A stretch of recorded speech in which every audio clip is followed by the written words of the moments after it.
Hey, I'm Brooke and we're here at Universal's Islands of Adventure for the opening of Jurassic World VelociCoaster. We're gonna go take our first ride right now. Come check it out.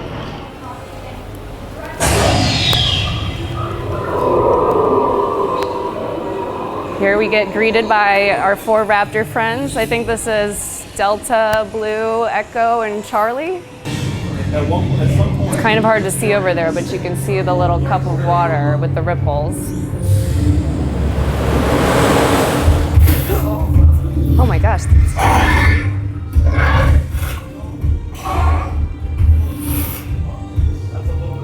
Wow.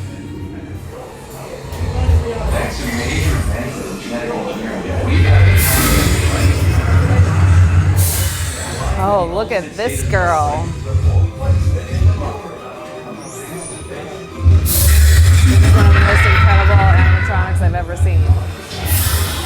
You can see her breathing. You see moisture in her nostrils and you can feel her breath. See those eyes blinking?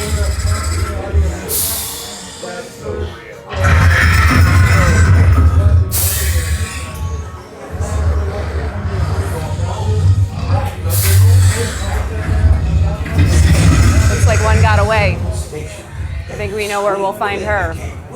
Okay, so here we're in the locker area where we've got these new double-sided lockers. So when you come in, can you help us out? What do we do here? You're gonna get one of these tickets if you don't have a park ticket. Okay. You're gonna scan the locker. It's gonna assign you a locker. Okay. You'll put all your stuff in there. You can't have any loose articles on the ride. Right, and we push it all the way through, right? Because you have to pick it up on the other side when you come out. You'll be on the other side of this locker system, and you'll pick it up on that side. Okay, and what do we need to remember? Anything, or is it? Remember, you have 3 options. Okay. Your number. Yep. You have your color. Yep. And you have your dinosaur. Got it. Okay. Whatever. You can do all 3 if you wanted. Got it. And then you scan the same ticket. Great. All right. Thank you. Hello? Guys, watch it! Mr. Green, can you talk a little bit about the great strides you've made in raptor training? Is that Claire? Oh, has Miss Boardroom come down to see how her latest scheme is working out? I'm here with my friend Carly, and we're gonna go take a ride.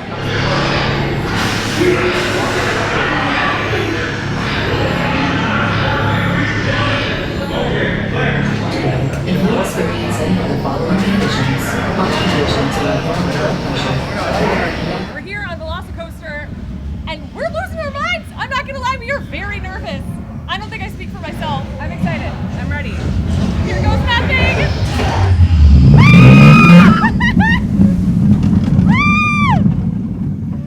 Oh no! Whoa. Where is the crowd? Can I do it? I put arms up. Oh my god! If this is what being a raptor feels like, I don't like it! Oh my god! Dinosaurs! Okay, I'm doing it, let's do it! Oh no! No, we're not doing it! No! What? No! Oh my god!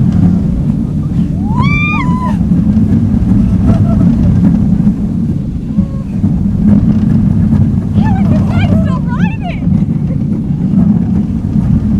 Oh my god!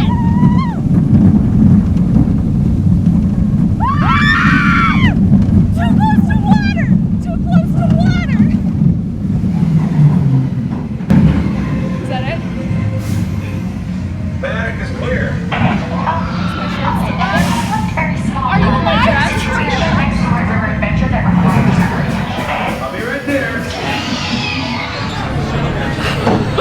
Okay, I'm a little shaken up. Okay, we just got off, and whew, that is a lot of coaster. It all happened so fast. There were a lot of raptors. There was a lot of upside down time. I felt like I was off the seat for most of the ride, and it was amazing. Amazing, amazing. I can't wait to ride it again.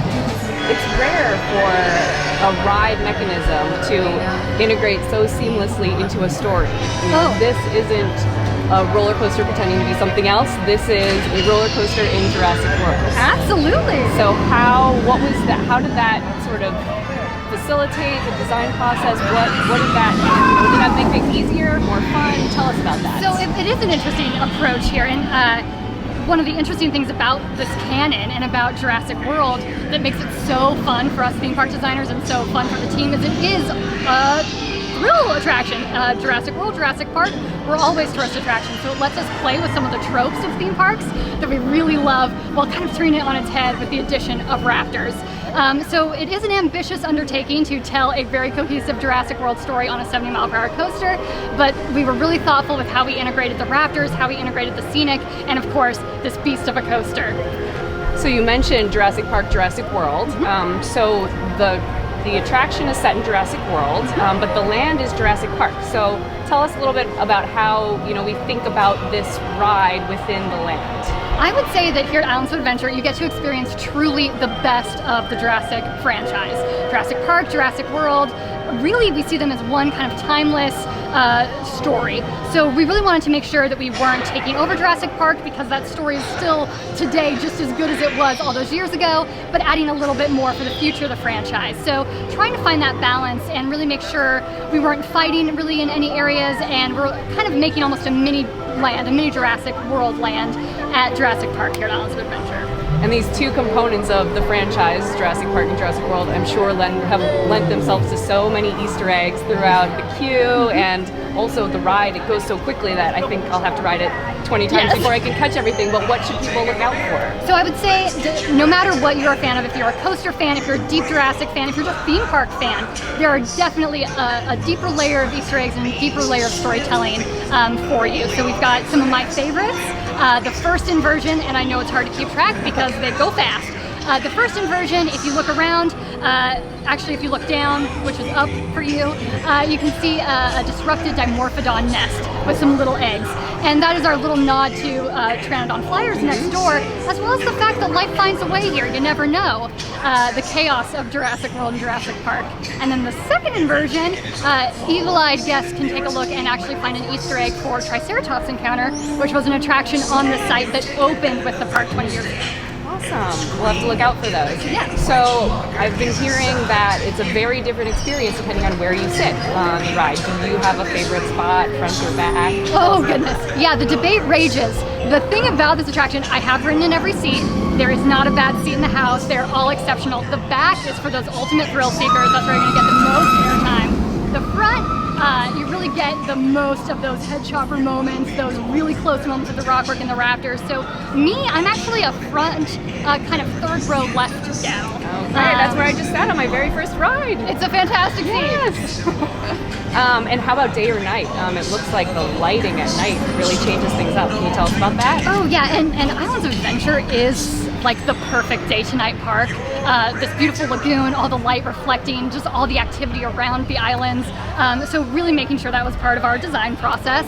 I would say day, you're getting, again, the most of these rock work, the head chopper moments, the raptors, those up close moments.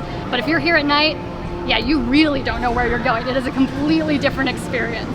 Sounds like everybody's just gonna have to try them all. Try them all, every seat. Every time of day. Yep, and it's amazing how many fans have already come back and ridden so many different seats as well. There are actually fans who are starting to surpass us in counts, which is unacceptable, so I gotta go ride. Okay, well let's get one more question. How about, in terms of the film franchise, which is so beloved, so many opportunities there, what was the process like working with the Universal team, the film crew, and Colin Trevorrow? I assume you did some work with him. Yeah. Can you tell us about that?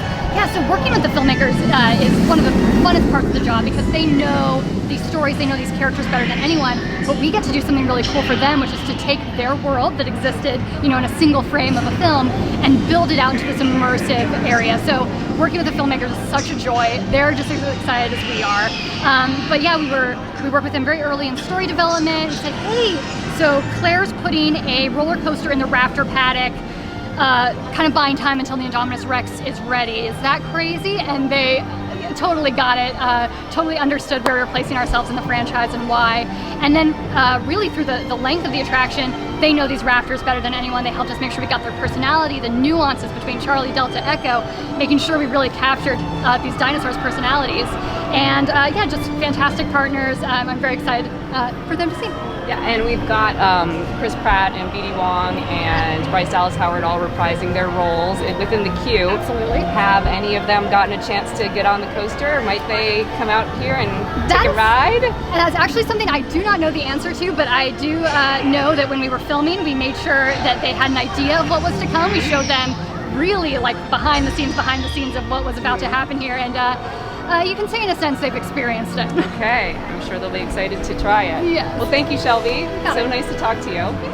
We're here with Chef Jason, and he's going to take us through some of the new food items that are available starting now. Starting now, yes. At Universal Orlando for the opening of the VelociCoaster, yes. So right here at Burger Digs, we have our Casado burger. So we have our 8-ounce fresh Angus patty. We have some seared pork belly, sweet pan plantain, and fresh guacamole on there. So a little taste and flavors of Costa Rica.